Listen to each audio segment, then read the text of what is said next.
அனைவருக்கும் வணக்கங்க.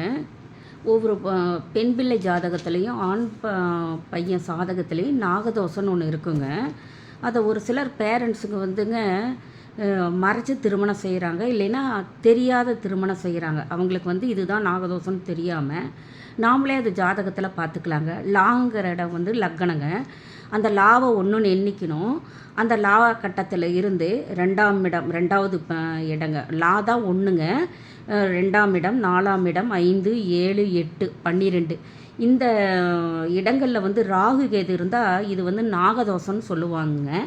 இந்த ராகு கேது தோஷம் இருந்தால் குடும்பத்தில் சண்டை, சச்சரவு, மரண பயம், புத்திர பாக்கியம் 5ல் இருந்ததுன்னா புத்திர பாக்கியம் இல்லாமல் போகிறதுங்க.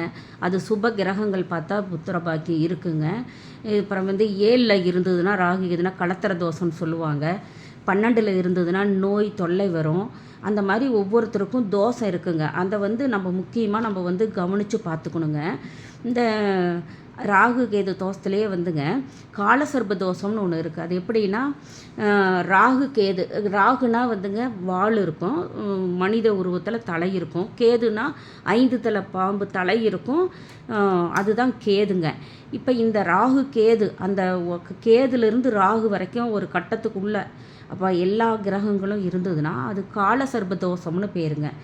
இங்கே ராகுக்கும் வால் வந்துங்க ராகா இருக்கும், தலை வந்து கேதா இருக்குங்க.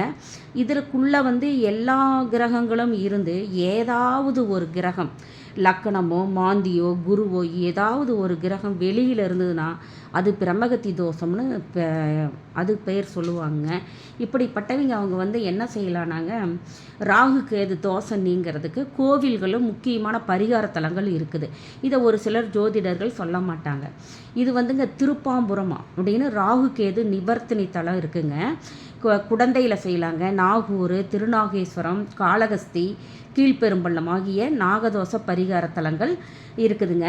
அனைத்தையும் பலன் வந்துங்க இத்தனை கோவில்கள் இருந்தாலும் அனைத்தைக்கும் போன தரிசித்த பலன் வந்துங்க திருப்பாம்புரம் அப்படின்னு 1 மட்டும் தரிசித்தாவே போதுங்க. அங்கே போய் சில மாத்மிகம் அப்படின்னு ராகுக்கும் கேதுவுக்கும் ஒரே ஏக சரீரமாக ஓர் உடலாக இருந்து தன் நெஞ்சில் சிவபெருமானை வைத்து வழிபட்டதால் இத்தலம் வந்து ராகு கேதுக்கு வந்து பிரசித்தி பெற்ற தலமாக பரிகார தலமாக விளங்குகிறதுங்க. சிவராத்திரி அன்னைக்குங்க இரவில் ஆதிசேஷன் வழிபடும் 4 தலங்களில் இத்தலம் 3வது தலமாக விளங்குதுங்க. ஆதிதேசன், பிரம்மன், பார்வதி தேவி, அகத்தியர், தட்சன், சூரியன் போன்றவர் பூஜை செய்த இந்த தலம் வந்து சிறப்பு வாய்ந்ததாக இருக்குது. இந்திரன் சாபம் நீங்கிய தலங்க இது. கங்கை பாவம் தொலைந்த தலங்க இது. சந்திரன் வழி நீங்கிய தலம். எண்ணற்ற பெருமைகள் கொண்ட இந்த தலம் வந்து திருப்பாம்புரங்க. தேவாரப்படப்பட்ட 274 சிவதலங்களில் இது 122வது தேவார தலமாகவும் விளங்குதுங்க. இது வந்துங்க இந்த இந்த இதில் போய்ங்க காலசர்ப தோஷம் 18 வரும் ராகு தசை நடக்கிறப்பவும் 7வது வருட கேது தசை நடந்தாலும் ஜாதகத்தில் 2ல் வந்து ராகு கேது இருந்தாலும் 8ல் ராகு கேது இருந்தாலும் ராகு புத்தி கேது புத்தி நடந்தாலும் இங்கே கலசர தோஷம் புத்திர தோஷத்துக்கு வந்துங்க இந்த தலம் வந்து ரொம்ப பிரசித்த இது வந்துங்க திருப்பாம்புரம் தாங்க.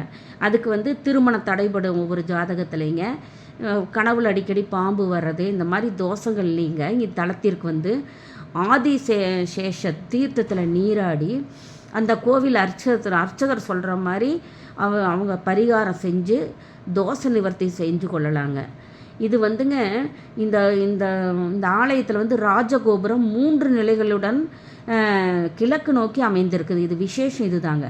ராஜகோபுரத்தின் எதிரே ஆதிசேஷ தீர்த்தம் இருக்குங்க. இத்தலத்தில் கோவில் கொண்டுள்ள பாம்புரேஸ்வரரை வழிபட்டால் எல்லா வகையான நாகதோஷங்களும் விலகிறோம்.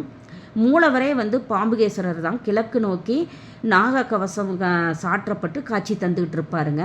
அம்பாளை வழிபட்டுட்டு வரணுங்க. அந்த இதில் சட்டநாதர் சன்னதி இருக்கும், மலையீஸ்வரர் சன்னதியும் வழிபடணுங்க. இத்தலத்தின் அருகே திருவீலிமிழலை பாடல் பெற்ற தலமும் இருக்குதுங்க. வணங்கி வர அதுவும் சிறப்புங்க. கோவிலின் உள்ளே ஞாயிறு, செவ்வாய், வெள்ளி நாட்களில் திருப்பாம்புரம் கோவிலுக்குள்ளே மல்லிகை மணமோ தாளம்பூ மணமோ வீசுவதாக இன்னமும் சொல்லிட்டு வராங்க. அந்த சமயத்தில் பாம்பு வந்து கோவிலுக்குள்ளே உலவி கொண்டு இருக்குது என கூறப்படுகிறதுங்க. பாம்புகள் யாரையும் வந்து அந்த கோவிலில் கடித்தது இல்லைங்க. விஷம் தீண்டாப்பதி என்ற சிறப்பு இந்த தலத்திற்கு உண்டுங்க. இந்த கோவில் எங்கே இருக்குதுன்னா மயிலாடுதுறை டு திருவாரூர் சாலையில் உள்ள பேரளம் என்ற ஊரிலிருந்து மேற்கே 7 கிலோமீட்டர் தொலைவில் இந்த தலம் இருக்குது.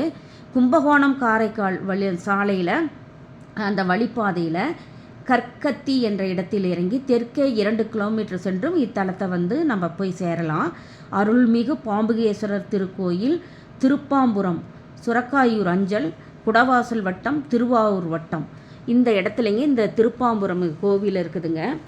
காளகஸ்தி போய் செய்கிற பலனும் இதுக்கு இந்த ஒரு கோவிலுங்க. இவ்வளவு கோயில் எதெந்த கோயிலுங்க? குடந்தை, நாகூர், திருநாகேஸ்வரம், காளகஸ்தி, கீழ்பெரும்பள்ளம், இந்த ராகுத்தலம், இந்த இடத்துல செய்கிற கோவிலுக்கு சென்ற அத்தனை பலன்களும் இந்த ஒரு கோவிலுக்கு சென்றால் போதுங்க. திருப்பாம்புரம் இந்த ஒன்றில் போயிங்க இந்த நாகதோஷம் இருந்தால் கண்டிப்பாக அதை வந்து அந்த தோஷத்தை நிவர்த்தனை செஞ்சுட்டு தயவு செய்து திருமணத்திற்கு ஏற்பாடு செய்யணும். அதுக்கு முன்னாடி திருமணங்கள் செஞ்சிங்கன்னா பெண் பிள்ளையாகட்டும் ஆண் பிள்ளையாகட்டும் குடும்பத்தில் நிறையா கஷ்டங்கள் வரும். இந்த தோஷ நிவர்த்தனை செஞ்சுட்டு அப்புறம் திருமணம் செய்வது சாலச் சிறந்தது. நன்றி, வணக்கங்க.